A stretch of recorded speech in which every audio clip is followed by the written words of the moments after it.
다니엘서 6장 23절에 보니까 왕이 기뻐하며 다니엘을 굴 속에서 끌어올리라 하니 저들이 다니엘을 굴 속에서 끌어올리니 그의 몸이 상한 데가 한 곳도 없었더라. 이는 그가 하나님을 믿음이었더라. 이렇게 기록이 되어져 있습니다. 다니엘이 굶주린 사자 굴 속에 들어갔다가 건강한 모습으로 나온 그 장면을 묘사한 부분이죠.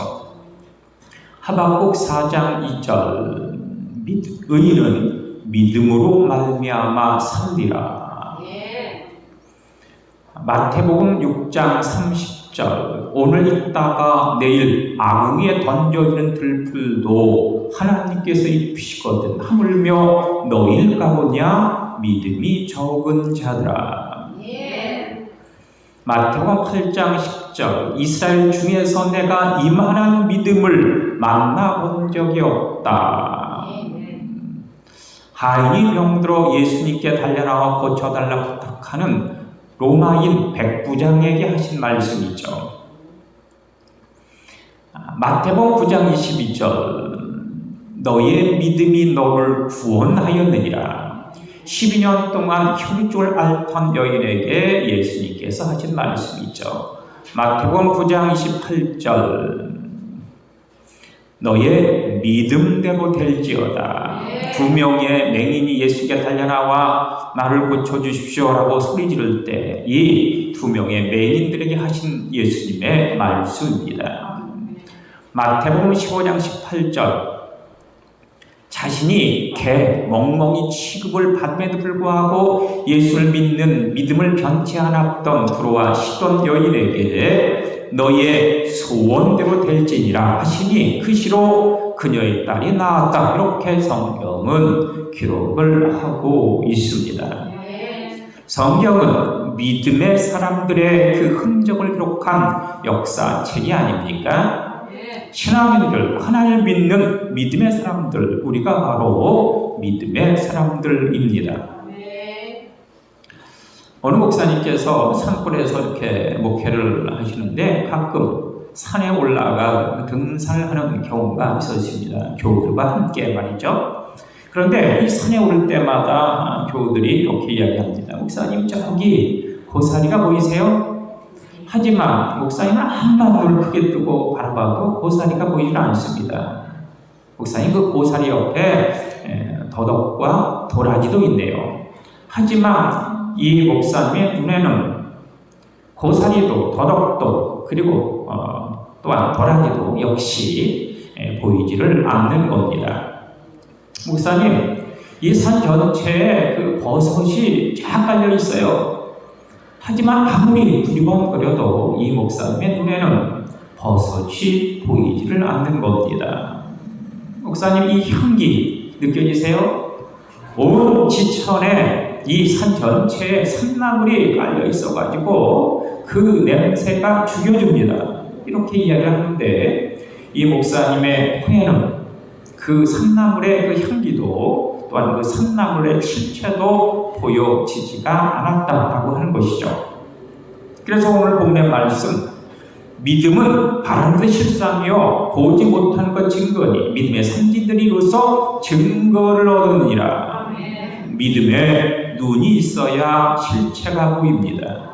믿음의 귀가 있어야 진정한 그 음성과 소리가 들려지죠. 믿음의 코가 있어야 향긋한 향기를 맡을 수 있고 믿음의 입이 있어야 진정한 복음의 증거자의 삶을 살아갈 수 있는 것입니다.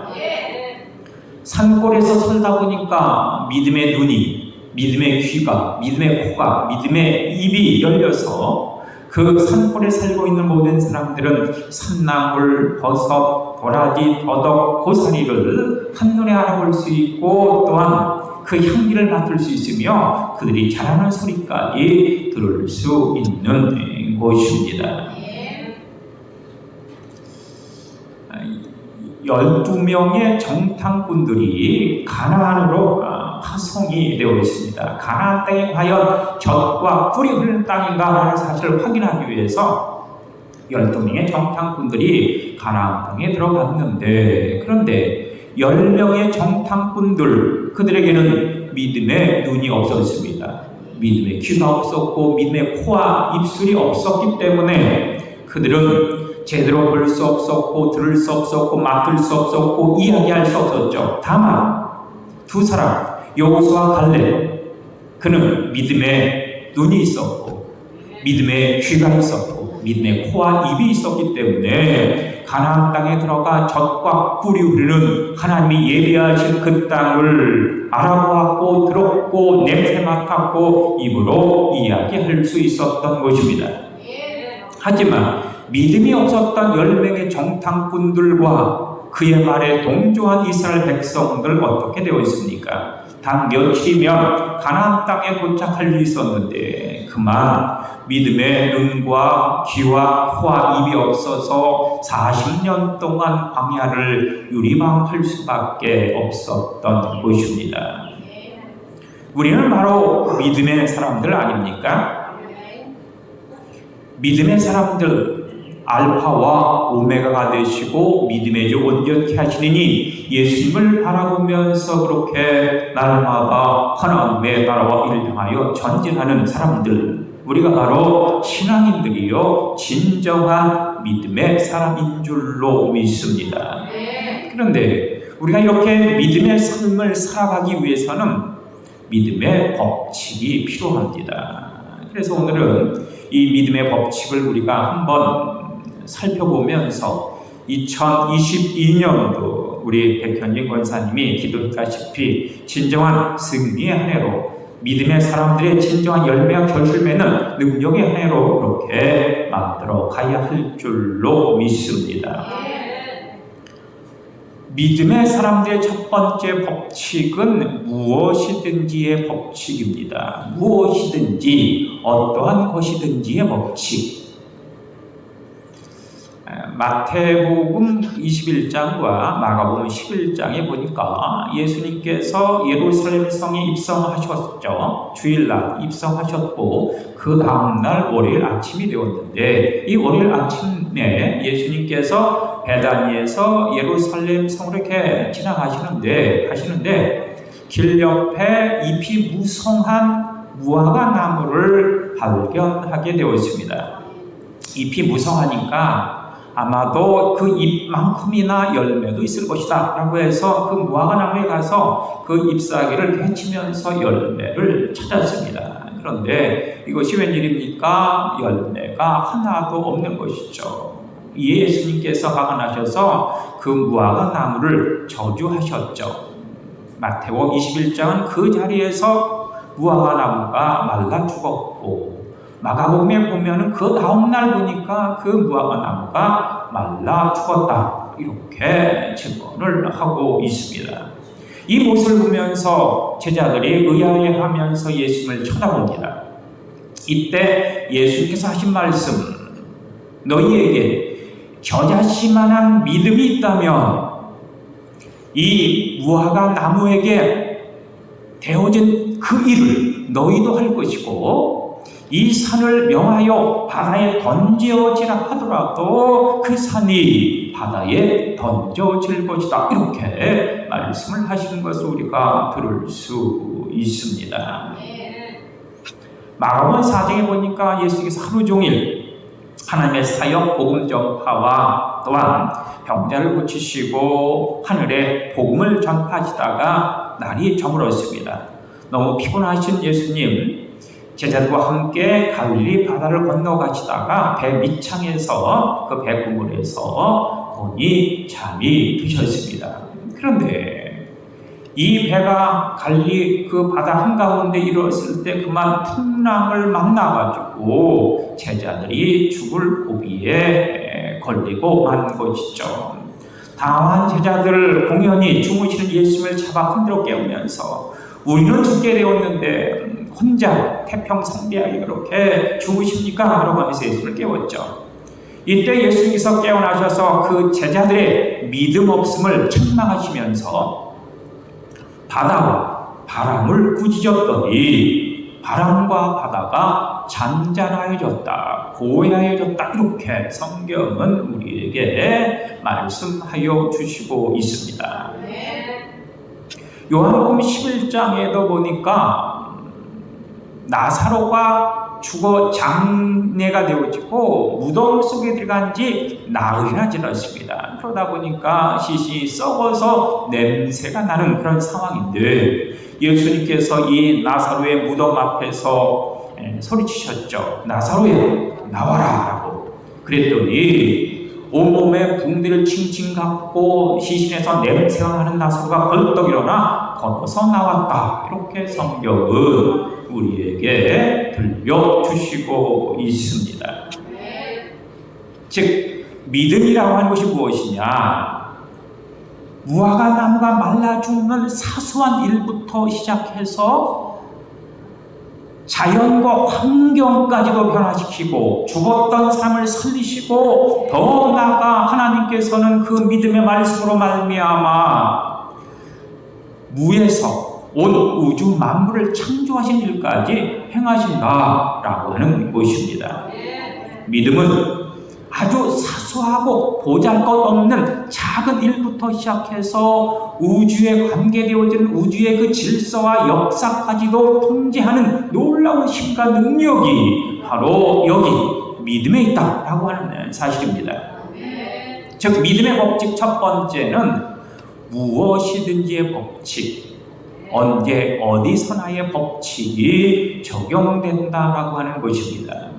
작다고 사소하다고 아무것도 아니라고 무시할 것도 아니고 크다고 굉장하다고 엄청나다고 그렇게 겁먹을 것도 아니죠. 우리에게 믿음이 있다면 처음부터 끝까지 알파와 오메가가 되시고 또한 처음과 나중이 되시고 믿음의 길 온전케 하신 예수를 바라보며 우리가 날마다 전쟁에 나갈 때 주님께서 예비하신 놀라운 권위와 능력으로 우리에게 부어주시는 것입니다. 믿음의 첫 번째 법칙은 무엇이든지의 법칙, 믿음의 두 번째 법칙은 믿음대로 구하는 법칙입니다. 마가복음 9장 23절에 보니까 믿고 구한 것은 받은 줄로 믿으라. 그리하면 그대로 되리라. 믿고 구한 것은 받은 줄로 믿으라. 그리하면 그대로 되리라. 하나님께서는 우리에게 필요한 모든 것들을 완벽하게 준비하고 계십니다. 우리가 원하는 것, 우리가 필요하는 것, 우리가 간구하는 것, 부르짖는 것, 그것을 예비해 주시면서 완벽한 것을 그렇게 구비해 놓고 계시죠. 우리의 기도를 기다리고 계시는 것입니다. 그래서 우리가 기도하면 기도는 기도로 끝나는 것이 아니라 응답으로 역사되어지지 않습니까? 그런데 여기서 우리가 한 가지 기억을 해야 할 것, 기도는 응답인데 기도에 필수 요건이 필요하다. 그것이 바로 믿음입니다. 기도를 하는데 믿지 못하고 기도한다면, 의심하고 기도한다면, 불신하고 기도한다면 그 기도가 헛되이 들어갈 수밖에 없다라고 하는 것이죠. 그래서 믿고 기도하는 것은 받은 줄로 믿으라. 그리하면 그대로 되리라. 이렇게 예수님께서 우리에게 말씀하여 주시는 것입니다. 예전에 그 시골에서 목회를 할 때 도시에서 직장 생활을 하다가 직장을 퇴직하고 이렇게 시골에 들어와서 집을 새로 짓고 이사 오신 권사님 부부가 있었습니다. 이분들이 성탄절이 앞둔 어느 날 집이 완성되었으니까 입주 감사 예배를 드려달라고 부탁을 하였습니다. 그래서 교인들과 함께 그 집을 방문하였는데 그 집을 들어서자마자 거실 한켠에 아주 멋진 이태리 대리석으로 만든 근사한 벽난로 패치카가 놓여 있었습니다. 그래서 모두가 와 멋지다 이렇게 함성을 칠 정도로 멋진 그러한 패치카가 이 벽난로가 만들어져 있었습니다. 근데 그때가 12월 한 20일께이기 때문에 날씨가 무척 추웠습니다. 그래서 이렇게 거실로 들어갔는데 거실 역시도 추웠죠.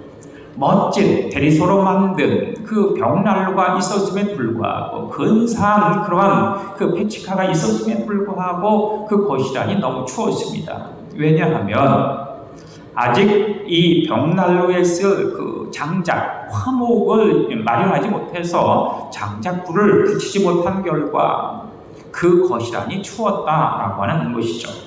그렇습니다.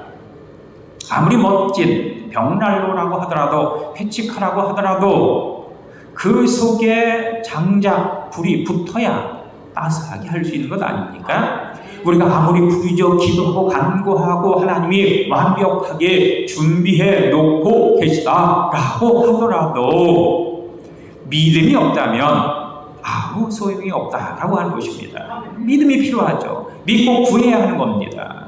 하나님께서 해주실 줄 믿고 간구하고 부르짖는 그 모습이 중요하죠. 어찌 믿음이 없이 응답을 받을 수 있겠습니까? 믿음에는, 기도에는 바로 믿고 구하는 법칙이 적용되어 가는 것이죠. 믿음이 없다면, 의심하고 기도한다면 그것은 헛된 구함이고 헛된 부르짐일 수밖에 없죠. 주님을 말씀하여 주시는 것입니다. 믿고 구한 것은 받은 줄로 믿으라. 그리하면 그대로 될 것이다 라고 말이죠. 그런데 여기서 이 믿음이라고 하는 것을 적용함에 있어서 기도의 내용을 믿으라고 하는 것이 아니죠. 우리가 믿는 것은 그 기도의 내용을 들어서 응답하실 하나님을 믿는 것이지 기도의 내용을 믿는 것이 아니지 않습니까? 왜냐하면 우리의 기도의 내용이라고 하는 것이 내가 믿지 못하기 때문에, 내가 할 수 없기 때문에, 내가 도저히 감당할 수 없기 때문에 불가능한 것이기 때문에 우리가 그것을 가지고 기도의 제목을 삼아서 하나님 앞에 기도하는 것 아닙니까? 그러니까 기도의 내용을 믿으라고 하는 것이 아니라 나의 불가능한 기도를 들어주시는 그 하나님을 믿고 기도하라고 하는 것입니다. 그 하나님 믿는 믿음 가운데 하나님께서 역사하시고 응답하여 주시는 것입니다. 기도는 믿음대로 구해야 되는데 기도의 내용을 믿는 것이 아니라 그 기도의 내용을 들어서 응답하실 전지전능 무소부재하시는 온 우주를 창조하신 그 하나님을 믿고 기도해라 라고 하는 것이죠.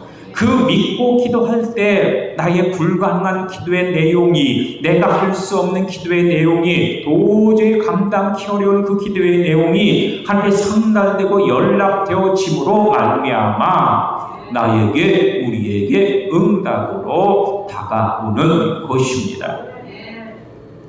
믿음의 법칙 두 번째, 그것은 바로 믿는 대로 구하는 법칙이죠. 믿고 구하는 것은 이미 받았다라고 주님께서는 말씀하여 주시고 있습니다.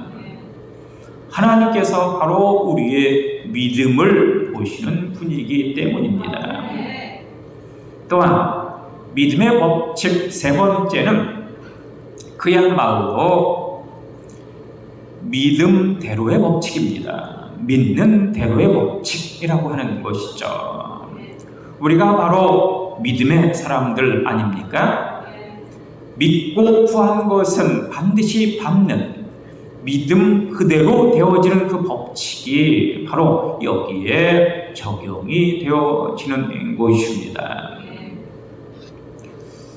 2차 세계대전이 끝난 후에 얼마 지나지 않았는데 한 부인이 성탄절을 앞두고 한 식료품 가게를 찾아왔습니다. 이 식료품 가게에 찾아와서 뭔가 이렇게 서성이면서 어쩔 몰라 하면서 이렇게 방황을 하는 것이죠. 그래서 그 식료품 가게 주인이 물어봤습니다. 무엇이 필요하십니까? 필요한 것이 있으면 제가 말씀해 주십시오. 제가 다 구해다 드리겠습니다. 이렇게 이야기하자 이 부인이 비로소 그 주인에게 사정을 하는 것입니다. 지난 2차 세계대전 때 저희 남편이 전쟁에 참전했다가 그만 전사하고 말았습니다. 저에게는 두 아들이 있는데 남편이 전쟁터에 나가 죽은 다음에 저와 두 아들은 제대로 된 식사를 한 번도 한 적이 없습니다. 맨날 쫄쫄 굶고 있습니다. 그런데 내일이 성탄절이 아닙니까? 내일이 성탄절인데 이 성탄절마저 두 아들을 쫄쫄 굶게 할 수는 없는 일이어서 제가 이렇게 찾아왔습니다. 사장님, 한 푼도 저는 돈이 없습니다. 저에게 두 아들과 함께 이렇게 식탁을 차릴 수 있는 식료품을 주실 수는 없습니까? 이렇게 통사정을 하는 것입니다.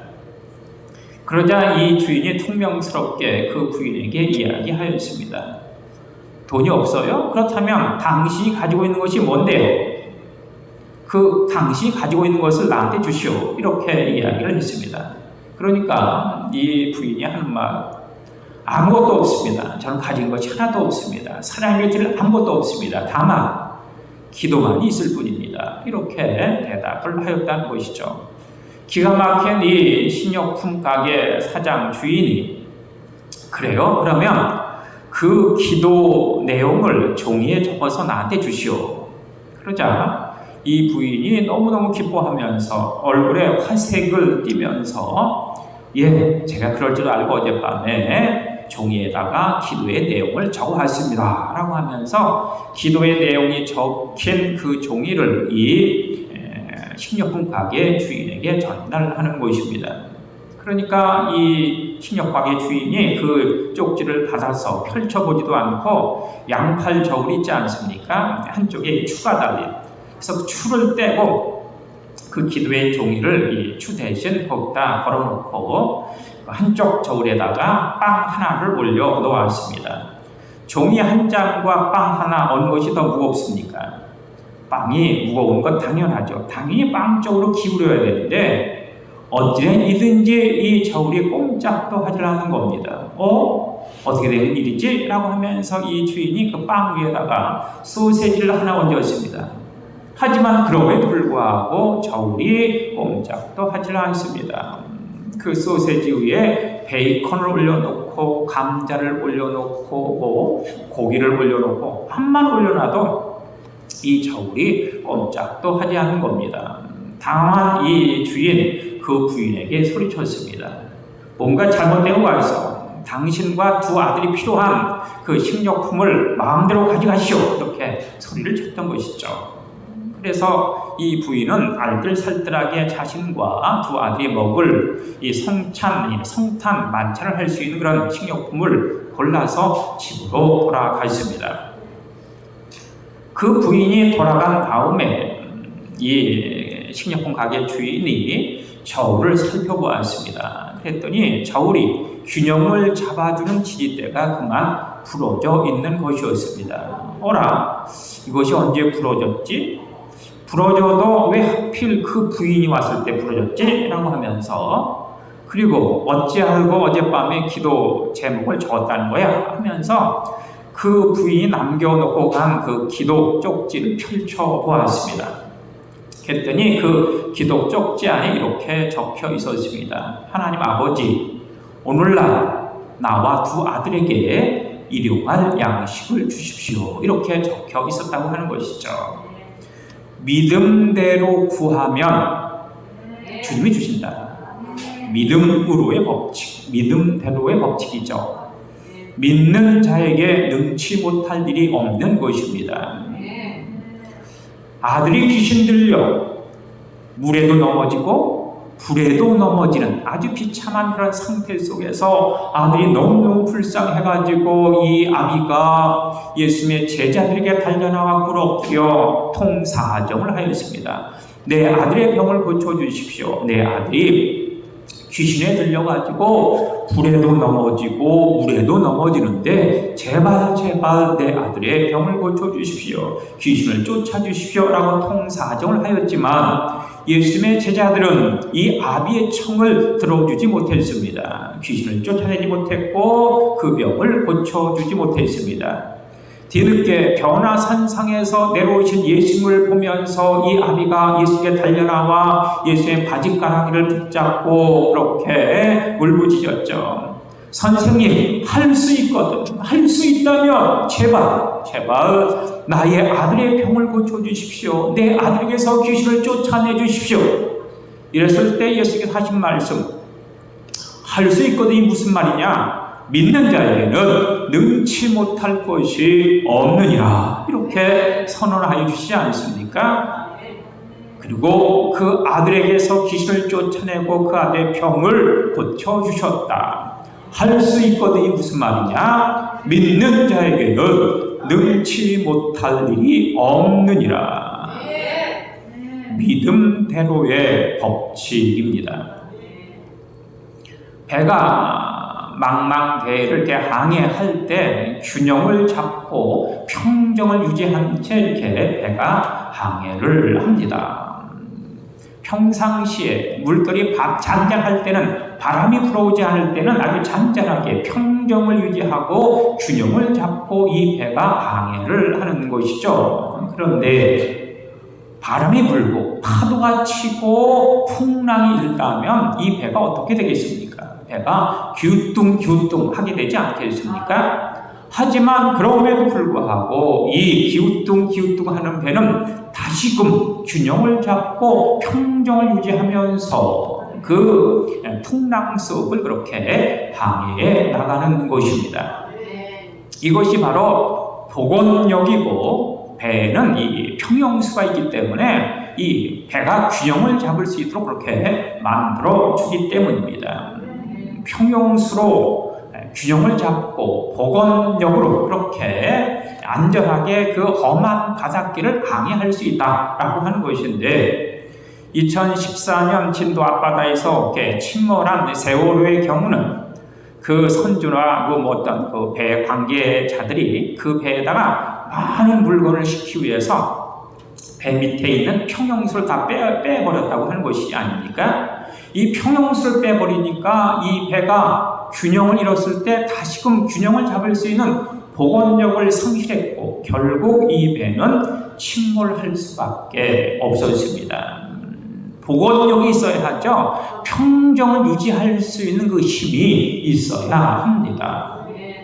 이 복원력이라고 하는 것, 평정을 유지할 수 있다고 하는 것, 이것이 바로 우리 신앙인, 믿음의 사람들에게 있어서 믿음이라고 하는 것입니다.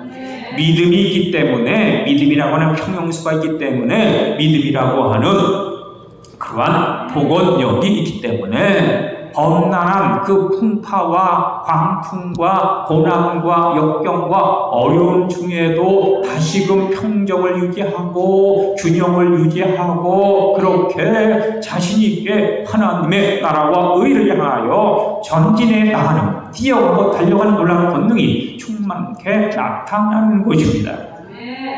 우리 인생의 바다 평탄하고 고요하고 그렇게 잔잔하면 얼마나 좋겠습니까마는 우리 인생의 바다 역시도 때로 풍랑과 광풍과 어려움과 고난과 역경을 당하게 되어져 있습니다. 이것이 바로 하나님께서 우리를 훈련시키시고 연단시키시고 연습시키는 그런 방법이기 때문에 우리는 늘 그것을 감당해야 하는데, 그러기 위해서 우리가 평형수가 필요하고 복원력이 필요하죠. 그것이 바로 믿음이다 라고 하는 것입니다. 우리가 땅바닥으로 추락을 할 때 우리의 믿음을 보시면서 하나님께서는 우리보다도 먼저 땅 밑으로 내려가 큰 날개를 펴시면서 우리를 그렇게 그 날개 위에 받아주시는 것입니다. 우리가 넘어지려고 쓰러지려고 그렇게 아둥바둥할 때 주님께서 의로운 오른손을 펼쳐서 우리의 손을 잡아 우리를 바로 일으켜 세워주시는 것입니다.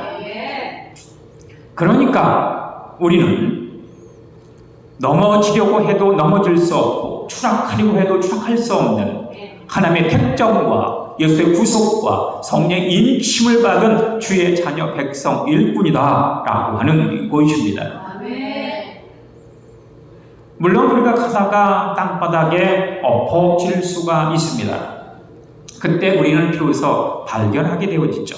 땅바닥에 쓰여있는 하나님의 뜻과 섭리, 하나님의 계획이 땅바닥에 쓰여있는 그 하나님의 글씨를 그때야 비로소 확인할 수 있는 것입니다. 아, 하나님께서 이러한 계획과 뜻과 섭리를 갖고 계셨구나. 나를 향한 그러한 뜻을 갖고 계셨구나. 라는 사실을 땅에 엎어져야만이, 땅에 쓰여진 글씨를 읽어야만이 그것을 알 수 있다라고 하는 사실이죠. 또한 우리가 인생길을 그렇게 살아가다가 달려가다가 비록 그렇게 나자빠질 수 있습니다. 발라당 나자빠졌을 때 우리는 비로소 하늘을 바라보면서 하늘에 쓰여있는 하나님의 뜻과 섭리와 계획과 하나님의 그 놀라운 그 역사를 비로소 확인할 수 있는 것입니다. 발라랑 뒤로 자빠지지 않았다면 하늘에 쓰여있는 하나님의 계획과 뜻과 섭리를 전혀 알 수 없는 것 아니겠습니까? 그래서 때로 엎어질 수 있고 때로 그렇게 나자빠질 수 있지만은 그것 역시도 하나님의 섭리와 뜻 가운데 있는 것이고 나를 향한 하나님의 계획과 그 놀라운 설계도임을 인식하는 것이 중요하죠. 그래서 우리가 기억해야 할 것, 때로 우리 앞에 엄청난 고난과 역경과 또한 어려움이 닥쳤을 때 나를 보호하는 것이 너무너무 중요합니다. 나의 체면, 나의 위상을 지키는 것이 아주 중요하죠. 때로 넘어졌을 때, 고난과 역경이 왔을 때 다 끝났어라고 자포자기하면서 나를 던져버린다면 다시 한번 평정을 되찾고 복원했을 때 어떻게 살아가겠습니까? 창피해서. 어떻게 사회생활을 할 수 있겠습니까? 적응이 안 돼서 아마 도망치고 숨고 도피할 수밖에 없을 것입니다. 그러니까 최악의 순간이 나한테 다가온다라고 하더라도 나를 지키고 체면을, 나의 위신과 위상을 보호할 수 있는 그런 자세가 무엇보다 필요하죠. 그래야만이 이 모든 환난과 풍파와 역경이 지나간 다음에 내가 떳떳하게 자신있게 당당하게 사회생활을 할 수 있고 내가 만난 모든 사람과 같이 어울릴 수 있고, 그래 나는 하나님의 사람이야, 하나님의 택정과 예수의 구속과 성령의 인침을 받은 주님의 자녀 백성 일꾼이야 라고 하면서 그렇게 힘있게 살아갈 수 있지 않겠습니까? 이것이 중요합니다. 나는 믿음의 사람이고 하나님께서는 나의 믿음을 보시면서 나를 그의 날개로 받아주시고 그의 의로운 오른손으로 나를 붙잡아 주시는 것입니다. 두려워하지 말아라, 내가 너와 함께하니라. 놀라지 말아라, 나는 너의 아버지 하나님이 아니냐. 내가 너를 굳세게 하리라, 내가 너를 도와주리라, 나의 의로운 오른손으로 너를 붙들리라. 이렇게 주님 우리에게 선포하여 주시는 것입니다. 그러니까 우리가 만약에 어떠한 곳에서 넘어졌다면 나의 믿음의 평형수를 하시고 믿음의 그 보건력을 가지고 그 자리에서 일어서야 할 것입니다. 그래요, 하나님께서 나를 통해 영광을 받아주실 수 있고 나 역시 당당하게 자신있게 담대하게 나에게 주어진 삶을 그 넘어진 자리에서 이어서 그렇게 달려나갈 수 있지 않겠습니까? 하나님의 영광과 내가 주의 자녀라고 하는 자부심의 그 모습이 내가 넘어진 그 자리에서 일어섰을 때 비로소 성립이 된다라는 것을 분명히 인식해야 할 것입니다. 그렇습니다. 우리가 2022년도 1월을 우리가 보내고 있는데 올 한 해를 살아감에 있어서 믿음의 사람으로 진정코 살아가시길 바랍니다. 믿음의 눈을 가지고, 믿음의 귀를 가지고, 믿음의 코와 믿음의 입을 가지고 당당하게 믿음의 사람으로 승리하시기를 바랍니다. 믿음은 무엇이든지 법칙입니다. 사소한 것이든 엄청난 것이든 구분하지 않습니다.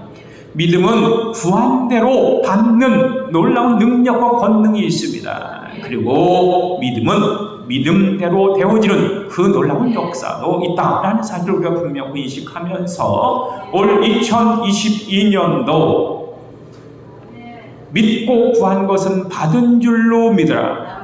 너희의 믿음이 너를 구원하였느니라. 너희의 믿음대로 될지어다 라고 하는 하나님의 놀라운 음성 가운데 예, 제가 믿음의 사람입니다 라고 외칠 수 있는 우리 모든 진정한 가족들 다 되어주시길 간절히 주의 이름으로 축원합니다. 우리 기도하시겠습니다. 주님 감사합니다. 우리가 바로 믿음의 사람입니다. 우리 친정의 모든 가족들 믿음의 사람으로 올 2022년도 무엇이든지 법칙을 적용하게 하시고 믿고 구하는 것을 응답받게 하여 주시고 믿음 그대로 되어지는 놀라운 권능과 능력의 장류에 속한 바된 우리로 구별하여 주시고 또한 성별하여 주옵소서. 예수님 이름으로 기도합니다. 아멘.